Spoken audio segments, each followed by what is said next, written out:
of the household of faith. I count it truly a blessing each and every single time that I can come before the preach the word of God. Never do I count it as a light thing to do so. All right, brothers and sisters, I want to get right into today's lesson, and the topic is I'm dealing with fornication and dealing with sexual morality according to the Bible. That's it. This thing is working.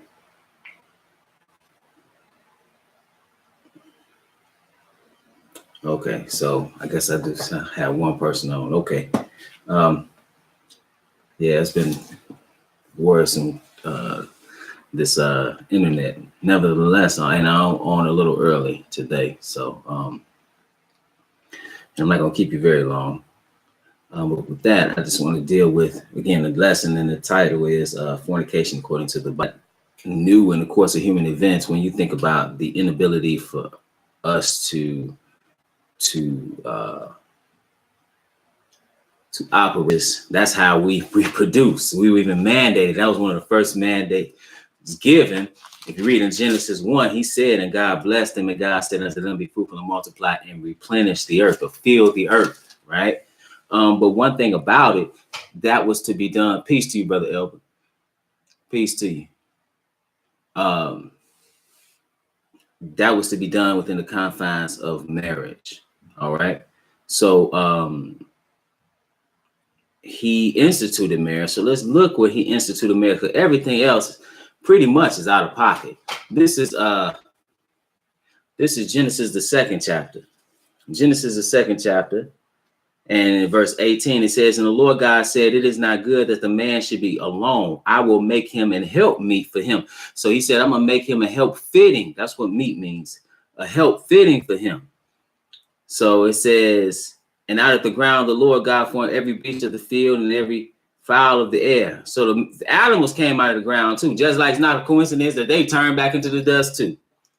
So it said, and out of the ground, the Lord God formed every beast of the field and every fowl of the air, and brought them unto Adam to see what he would call them. And whatsoever Adam called every living creature, that was the name thereof. And Adam gave names to all cattle, and to the fowl of the air, and to every beast of the field. But for Adam, there was not found an help meet for him.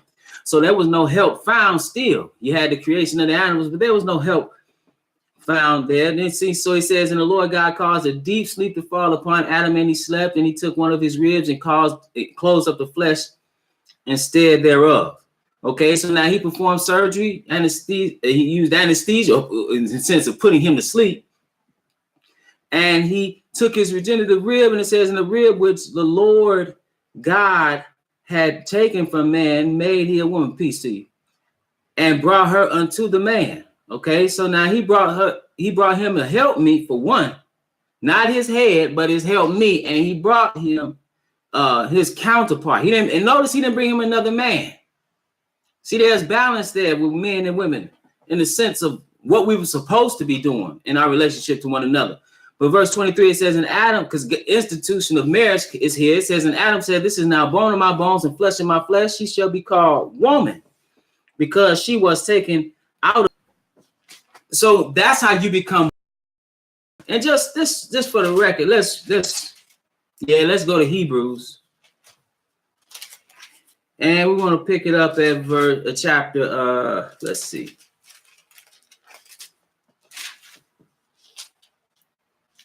I said Hebrews. Hold on one second.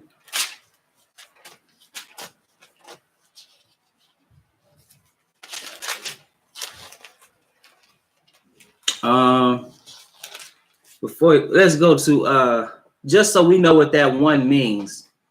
Let's go to 1 Corinthians, the 6th chapter. 1 Corinthians, the 6th chapter and verse 15. It says, know ye not that your bodies are the members of Christ? Shall I then take the members of Christ and make them the members of an harlot, which is a prostitute? God forbid. He said, what? Know ye not that he which is joined to an harlot is one body? For he too said he shall be one flesh. When did he say that? In Genesis 2. Okay. So that's why he says, but he that is joined unto the Lord is in one spirit. Flee fornication. Every sin that a man doeth is without the body, but he that committeth fornication sinneth against his own body. So what is he saying here? He's saying, listen, You need to flee fornication. But understand, when you dealing with somebody in that way, you become one with them. And who are you supposed to become one with? You're supposed to become one with your wife.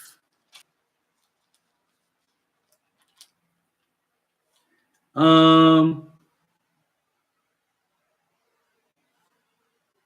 on one second.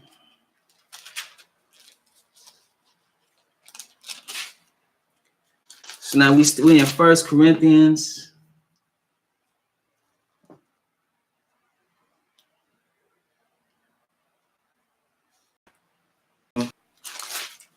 Because we find out something about marriage and about sex between people who are married. It says in Hebrews 13:4, marriage is honorable in all, and the bed undefiled. Okay, so what is he talking about there? He's talking about sex between those that are married, right? And no, before somebody even thinks it, he's not suggesting that, oh, a married couple can invite somebody else into their particular bedroom altogether. No, that's not what he's talking about. Okay, that's not what he's talking about. He's talking about that one man, that one woman. So he said, marriage is honorable in all, and the bed undefiled. But then he says something, but whoremongers and adulterers, God will judge. See, what is he telling you? He said judgment is coming because all this other stuff is out of pocket. All this other stuff is out of pocket. The Lord, let's go back to the Old Testament. Let's go back to the Old Testament.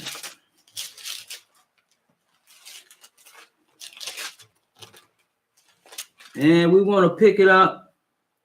I want to pick it up in Deuteronomy, the 22nd chapter, because even in the Torah, we have it to where he didn't just have it to where you could just go out and you could just fornicate with whoever you wanted to, and that's all you could, and everything was going to be all right. No, he didn't have it like that. This is Deuteronomy, the 22nd chapter. I want to pick it up at verse. Let's see. Let's see. Hold on one second. Actually,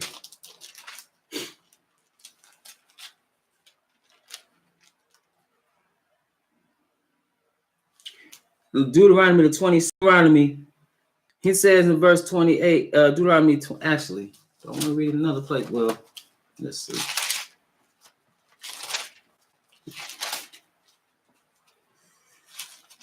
I'd rather read it in Exodus 22. Okay, so let's just read it in Exodus 22. Exodus 22 and verse 16. Exodus 22 and verse 16. It says, and if a man entice a maid that is not betrothed and lie with her. Okay, so first of all, to be betrothed is to be like, it's comparable or comparable to, in the modern context in the West, where somebody say they engaged or that's somebody's fiance. Okay, now in right now, in the modern world, Western world, you say you engaged, right?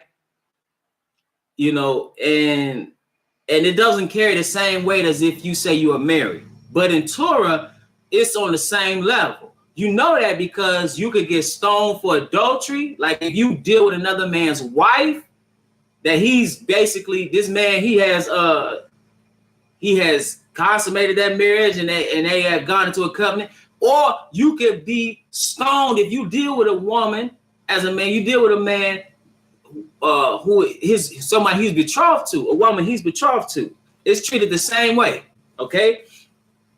But he said, if a man entice a maid, okay, meaning this is consensual, okay, and that is not betrothed, meaning she's not engaged, and lie with her, meaning they have sexual intercourse, he shall surely endow her to be his wife.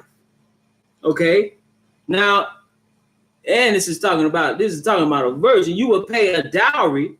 If her father utterly refused to give her unto him, he shall pay money according to the dowry of virgins. Okay, so he had to pay. Let's go to Deuteronomy, the 22nd chapter. It says 28, Deuteronomy 22 and 28, it says, if a man find a damsel that is a virgin, which is not betrothed, and lay hold on her, and lie with her, and they be found, then the man that lay with her shall give unto the damsel's father 50 shekels of silver, and she shall be his wife. Meaning you had to go about. That didn't mean, oh, you automatically lay with her, that's your wife. No, you had to go through some steps. That was actually like a judgment that said, oh, now you have to make her your wife. That's what it's saying. You got, so going through that, acknowledging, the acknowledgement of the dowry. Now that's you got to go through the steps to make that woman your wife, and can't put her away. Because it's a doctrine, it's an old doctrine saying, oh, once you sleep with a woman, that's your wife. No, that's not how that works. That's not even context of this here. So now it says, then the man that lay with her shall give unto the damsel's father 50 shekels of silver, and she shall be his wife, because he hath humbled her. He may not put her away all his days. Okay, so what you couldn't even put away or divorce her. Why? Because that was he said, that's you. And so that, if you think about it, that's like in the old days when they had those shotgun weddings. Peace to you, sister. That's like when they had those shotgun weddings. That's like that. Okay? You had to make this woman, you slept with this woman that was a virgin, you had to make her your wife. Now we should understand also something, though, I think is missing oftentimes when people consider this, is that the expectation